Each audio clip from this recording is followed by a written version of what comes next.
तो दोस्तों कैसे हो आप दोस्तों। बोर्ड मीटिंग का रिजल्ट आ गया है और ये वीडियो मैं जल्दी आपके लिए लेके इसलिए आया हूँ कि अभी अभी रिजल्ट आया है और आप देखिए कि इसकी तारीख देख सकते हो। मैंने पहले भी अलॉट किया था और आज ये शेयर 12% बढ़ गया है दोस्तों। ठीक है, और मैंने सबको बोला था कि भैया रिकॉर्ड डेट से पहले ले लो, क्योंकि लोग लेंगे और लेने के बाद लोग मुनाफा कमाएंगे। तो देखिए दोस्तों, आज वोटिंग में क्या हुआ मैं बताता हूँ आपको। ये देखिए, मैं जो कह रहा हूँ वो चीज़ आपको लिख के भी बता रहा हूँ, सामने बता रहा हूँ। आउटकम ऑफ बोर्ड मीटिंग ये अभी अभी अपलोड हुआ है। देखिए, ये देखिए कि इसमें लिखा है raising of the fund. Main मुद्दे की बात पढ़ते हैं, बाकी इधर उधर की बात छोड़ देते हैं। देखिए, पहला इनका बड़ा मुद्दा था कि रेजिंग ऑफ द फंड, कि राइट इशू इनको लेके आना था। तो राइट इशू में क्या फैसला हुआ है बहुत ध्यान से सुनिएगा।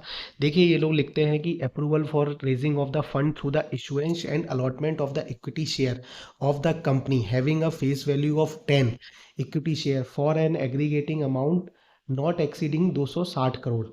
तो दोस्तों, ये 260 करोड़ रुपए के राइट इशू लेके आएंगे, पहली बात ये याद रखिए। दूसरी बात दोस्तों, ये लोग आगे लिखते हैं on a right issue basis to the eligible equity share holder of the company as on the record date to be determined and notified subsequently. तो दोस्तों, रिकॉर्ड डेट आज इन्होंने नहीं बताई है। आप देख लीजिए कि ये रिकॉर्ड डेट इन्होंने कहा है कि टू बी सब्सिक्वेंटली ये रिकॉर्ड डेट बताएंगे on such terms and condition as may be decided by the board subject to receipt of the applicable regulatory and uh, statutory approval in accordance with the provisions। तो दोस्तों, ये right issue आएगा 260 करोड़ का आएगा, ये बात पक्की हो गई, ये बात आज डिस्कस हो गई है। For the purpose of giving effect to the right issue the detail terms and including but not limited to the issue price, कि प्राइस का इशू क्या होगा, राइट एंटाइटलमेंट रेशियो क्या होगा, and record date timing and terms of payment will be determined in due course of right issue committee in accordance with the applicable law। तो दोस्तों, एक committee बना दी गई है और उस कमेटी बनाने के बाद ये डिसाइड हो जाएगा कि ये सारी चीज़ें देखिए कि एक तो कितने इशू मिलेंगे, कितना राइट आएगा, रिकॉर्ड डेट क्या होगी, टाइमिंग क्या होगी, टर्म्स ऑफ पेमेंट क्या होंगे, इस सब के लिए एक राइट इशू कमेटी बना दी गई है, वो कमेटी डिसाइड करेगी। तो दोस्तों, ये हो गया। दूसरा मुद्दा ये था कि जो इन्होंने राइट इशू कमेटी है वो कमेटी भी बना दी है। आप देखिए कि एक इंडिपेंडेंट डायरेक्टर है उसमें, दूसरा managing director and chief executive officer है, तीसरे उसमें होल टाइम डायरेक्टर है।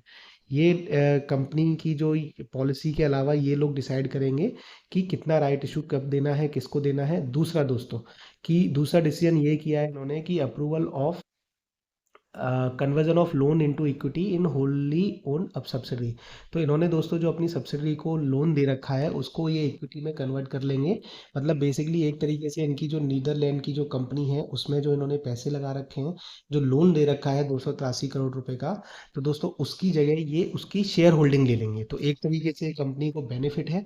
आगे देखते हैं दोस्तों कि इन्होंने जो मीटिंग है वो मीटिंग शुरू हुई और फिर 1:15 पे खत्म हो गई, ये आप देख लीजिए मार्केट के बीच में, जिसके बाद ही शेयर बढ़ गया।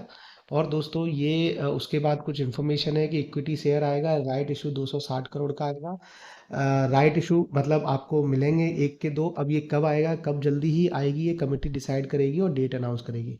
तो दोस्तों, आपके लिए ज़बरदस्त है। तो टोटल ये जो कंपनी जिसके बारे में इन्होंने जिसको ख़रीदा है, आप देखिए ये वाली कंपनी है जिसकी इक्विटी इन्होंने कन्वर्ट कर ली अपने में, लगभग वो टर्नओवर है उसका, आप देख लीजिए कितना है।